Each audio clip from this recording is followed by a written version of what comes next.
Alright guys, welcome to another video. Stop 51. I figure I do a little bit another review. This review is for a remote. It's a car remote. Okay, and basically it's a universal remote. And this one is from 1997 to 2018. It works on many cars. Okay, all those are cars. All those are cars. That's kind of crazy. You got step-by-step instructions and everything, and then they have a customer service phone number that you can call. This is the actual remote. Okay, so it looks something like that. Okay, that's just got like a little hook. So I'm getting this remote because these remotes that I have for my Mercury Monterey are no longer available. This is a 6-button remote, and it's got the unlock, the lock, the left door, the right door, and the rear hatch, plus the alarm. Now, most of these Monterey's and Ford Freestars didn't have the rear hatch open. That was automatic. They were mostly manual. And some of them didn't come with power doors. This particular vehicle has power doors, power doors left, right, and rear. Okay, so it's all powered. So the only reason why I can't, I'm switching up to this is because this housing, okay, is no longer available. This remote is like $60 to $130, and nobody's selling the actual shell. I can't seem to find the actual shell. So what I'm going to do is I'm going to keep the originals, and I'm going to buy these aftermarket, which is like $24, I think it was, at AutoZone. And I'll abuse the crap out of these instead of killing the originals. Just if anything, if I'm going to sell the car or something, at least I'll have it with me. So basically, let me get down to this this programming thing of this remote. So it comes with a little booklet times 2. Okay. And don't forget, this is a replacement car remote. And this is part number UN like Nancy, R like Romeo, M like Mary, -61R as in Robert, E as in Echo. And this is sold by Car Keys Express. Replacing car keys is simple and affordable again. Alright, it's just 3 easy steps. So here I am. I bought this remote, and I went from this little thing to this little thing to this little thing to that. Don't forget, there's a second one. I think this is in a different language. Oh no, it's also... No, wait, is this one English? Oh shoot. Let's see. Did I lose it? Oh yeah, this one's in Spanish. Yeah. Okay. Sorry, opened up the wrong one. Anyways. Opened up the wrong one. There is an activation code. So apparently you have to activate it somehow. You have to activate it for the vehicle. So like this vehicle is, activation code is 174. And then the pairing mode is 15. I am not sure what the pairing mode is for. It's a pairing code. I'm sorry, pairing code, and it gives you many different pairing codes. There's about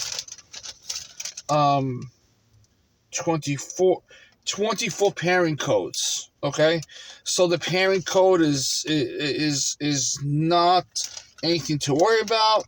What it is for the Ford, for the Ford and the Mercury, it's basically your 8 times, on, off, and leaving the key in the on position, then clicking your old remote and clicking your new remote. So I said, all right, no problem. I did that. And when I did that, the close button worked. Perfect. Open button worked. The alarm worked. Apparently, the trunk button and the first and second function are a little bit mixed up. So I have the trunk is opening my back right door. Number 2 function is opening my back left door. And then number 1 does absolutely nothing. So I'm trying to reach out to the company to see what they would tell me if there's a different way of programming. I mean, I obviously got it. I obviously got it. And it'll blink blue. I don't know if you can see it. Can you see that blue? No. Probably at night you can see it. Yeah, it blinks so quick you can't even see it. Anyways, for $24, I think it's a great remote. I think it's a little bit not working properly. I am gonna try one more place to get the housing for my remote. To get the housing, because the problem is the remote inside is fine. It's not a problem. The buttons, I couldn't care less about the buttons, but I'm pretty sure the housing would come with the buttons if I was to purchase it. But if I was to purchase the original remote from Ford, they would charge me like $60, and I've seen them online for like $130, and I was just like, I'm disgusted with the price. So I figured for $24, I can abuse the crap out of these.